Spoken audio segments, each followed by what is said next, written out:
கேள்வி எண் 1. ஒரு பொருளில் அடங்கியுள்ள மூலக்கூறுகளின் இயக்க ஆற்றல் எவ்வாறு அழைக்கப்படுகிறது? வெப்பம். கேள்வி எண் 2. வெப்பத்தின் SI அலகு யாது? ஜூல். கேள்வி எண் 3. எல்லா பொருள்களிலும் மூலக்கூறுகளானது எந்த நிலையில் உள்ளது? அதிர்வு அல்லது இயக்கம். கேள்வி எண் 4. மூலக்கூறுகளில் அதிர்வும் இயக்கமும் எதனால் அதிகரிக்கிறது? வெப்பம். கேள்வி எண் 5. கலோரி என்ற அலகு எதை அளக்க பயன்படுகிறது? வெப்பம். கேள்வி எண் 6. மூலக்கூறுகளை வேகமாக இயங்க வைக்கக்கூடிய ஒரு வகையான ஆற்றல் எது? வெப்ப ஆற்றல். கேள்வி எண் 7. மின்னோட்டம் ஒரு கடத்தியின் வழியாக பாயும் போது என்ன ஆற்றல் உருவாகிறது? வெப்ப ஆற்றல். கேள்வி எண் 8. முதன்மை வெப்ப ஆற்றல் மூலம் எது? சூரியன். கேள்வி எண் 9. ஒரு பொருள் எந்த அளவு வெப்பமாக அல்லது குளிர்ச்சியாக உள்ளது என்பதை அளவிடும் அளவுக்கு என்ன பெயர்? வெப்பநிலை. கேள்வி எண் 10. வெப்பநிலையின் SI அலகு யாது? கெல்வின்.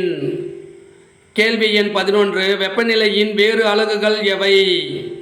Celsius, Fahrenheit. கேள்வி எண் 12. வெப்பநிலையை துல்லியமாக கணக்கிட உதவும் கருவி எது? வெப்பநிலைமானி.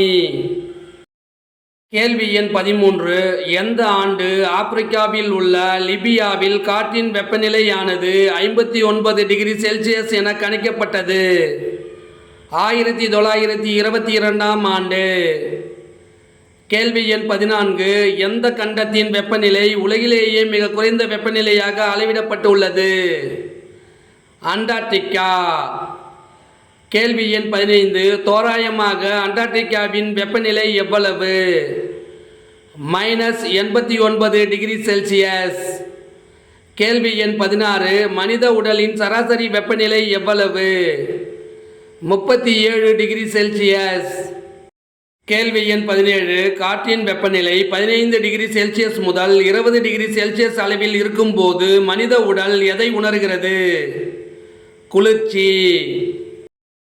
கேள்வி எண் 18. ஒரு பொருளில் உள்ள அணுக்கள் அல்லது மூலக்கூறுகள் எவ்வளவு வேகத்தில் இயங்குகின்றன அல்லது அதிர்கின்றன என்பதை பொறுத்து அமைவது எது? வெப்பநிலை. கேள்வி எண் 19. வெப்பநிலையை மட்டுமல்ல, ஒரு பொருளில் எவ்வளவு மூலக்கூறுகள் உள்ளன என்பதையும் பொறுத்து அமைவது எது? வெப்பம். கேள்வி எண் 20. மூலக்கூறுகளின் சராசரி இயக்க ஆற்றலை குறிப்பிடும் ஓர் அளவீடு எது? வெப்பநிலை. கேள்வி எண் 21. மூலக்கூறுகளின் மொத்த இயக்க ஆற்றலை குறிப்பிடும் ஓர் அளவீடு எது? வெப்பம். கேள்வி எண் 22. ஒரு கிராம் நீரின் வெப்பநிலையை 1 டிகிரி சென்டிகிரேட் உயர்த்துவதற்கு தேவையான வெப்பம் எவ்வளவு? 1 கலோரி. கேள்வி எண் 23. தேநீர், குளம், பானை நீர் ஆகியவற்றில் அதிக வெப்ப ஆற்றல் உடையது எது? குளம். கேள்வி எண் 24. குளத்தில் வெப்ப ஆற்றல் அதிகமாக இருக்க காரணம் என்ன? மூலக்கூறுகளின் எண்ணிக்கை பல மடங்கு அதிகம். கேள்வி எண் 25. உயர் வெப்பநிலையில் உள்ள பொருளிலிருந்து குறைந்த வெப்பநிலையில் உள்ள பொருளுக்கு கடத்தப்படுவது எது? வெப்ப ஆற்றல். கேள்வி எண் 26. வெப்பம் எந்த திசையில் பாய்கிறது என்பதை தீர்மானிப்பது எது? வெப்பநிலை. கேள்வி எண் 27. நீர் பாயும் திசையை தீர்மானிப்பது எது? நீர்மட்டம். கேள்வி எண் 28. ஒரு பொருள் மற்றொரு பொருளின் வெப்பநிலையை பாதிக்குமானால் அவை இரண்டும் என்ன தொடர்பில் உள்ளது? வெப்ப தொடர்பில் உள்ளது. கேள்வி எண் 29. வெப்ப தொடர்பில் உள்ள இரண்டு பொருட்களுக்கும் இடையே வெப்ப பரிமாற்றம் இல்லை எனில் அவை இரண்டும் எந்த நிலையில் உள்ளது? வெப்ப சமநிலையில் உள்ளது. கேள்வி எண் 30. ஒரு பொருளை வெப்பப்படுத்தும் பொழுது அது விரிவடைவது எவ்வாறு அழைக்கப்படுகிறது? வெப்ப விரிவு.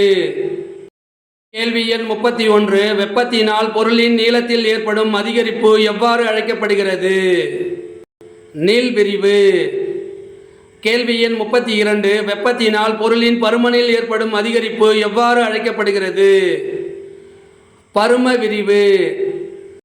கேள்வி எண் 33 பொருட்களில் வெப்பம் எவ்வாறு பரவுகிறது? ஒரு மூலக்கூறில் இருந்து அடுத்த மூலக்கூறுக்கு அதிர்வு கடத்தப்படுவதால் பரவுகிறது. கேள்வி எண் 34 சமையலறை மற்றும் ஆய்வகங்களில் பயன்படுத்தப்படும் கண்ணாடி எது? போரோசிலிகேட் கண்ணாடி. கேள்வி எண் 35 வெப்பத்தை அரிதில் கடத்தும் பொருள் எது? கண்ணாடி. கேள்வி எண் 36 எந்த கண்ணாடி பொருளை வெப்பப்படுத்தும் போது மிக குறைவாக விரிவடைவதால் விரிசல் ஏற்படுவது இல்லை? போரோசிலிகேட் கண்ணாடி. கேள்வி எண் 37 பொருட்களை வெப்பப்படுத்தும் போது என்ன நிகழ்கிறது? மூலக்கூறுகள் விரிவடைகிறது. கேள்வி எண் 38 பொருட்களை குளிர்விக்கும் போது என்ன நிகழ்கிறது? மூலக்கூறுகள் சுருக்கம் அடைகிறது. கேள்வி எண் 39 வெப்பம் என்பது என்ன? ஒரு வகையான ஆற்றல். கேள்வி எண் 40 மின் கம்பங்களுக்கு இடையே உள்ள மின்சார கம்பியானது கோடை காலங்களில் எப்படி உள்ளது? தோய்வாக உள்ளது. கேள்வி எண் 41 மின் கம்பங்களுக்கு இடையே உள்ள மின்சார கம்பியானது குளிர்காலங்களில் எப்படி உள்ளது? நேராக உள்ளது. கேள்வி எண் 42 கொதிநிலையில் உள்ள நீரை மேலும் வெப்பப்படுத்தும் போது அது வெப்பத்தை தொடர்ந்து உள்வாங்குகிறது. அப்போது என்ன நிகழ்கிறது? வெப்பநிலை மாற்றம் அடைவது இல்லை. கேள்வி எண் 43 ஒரு பொருளை வெப்பப்படுத்தும் போது அதில் உள்ள மூலக்கூறுகள் எந்த நிலையில் இருக்கும்? வேகமாக நகரத் தொடங்கும். இந்த வினா விடை உங்களுக்கு பிடித்திருந்தால் சின்னதாக ஒரு லைக் பண்ண மறக்காதீங்க. தேங்க்யூ.